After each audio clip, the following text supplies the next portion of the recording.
So then you mentioned regulation. Let's talk a little bit about that, because of course the financial sector is somewhat unique in that it is incredibly regulated and has been for a long, long time. So from your perspective, and then we'll go to the rest of the panel, like what is the impact of regulation on innovation? Is it driving it? Is it impeding it? How do those two interplay into your mind? So it's sort of interesting because the banks are highly regulated. And if you look at three areas that have the most regulation that I can think of, it would be health and drugs you take, right?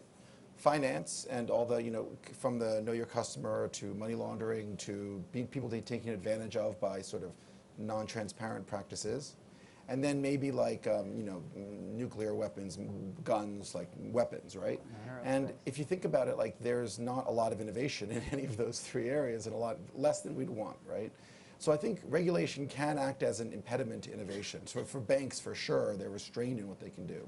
Regulation can also, as we've seen with patents and other things, and just with fair practices and sort of allowing there to be less corruption and more transparency, can be a boon.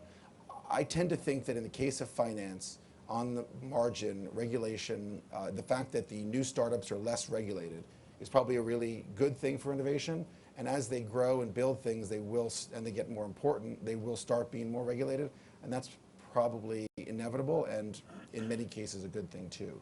I would rather the government stay away for longer and then move in and and then be thoughtful than I would them come in and apply the same rules that apply to banks to everyone right now, because that would just crush the new things that are being developed.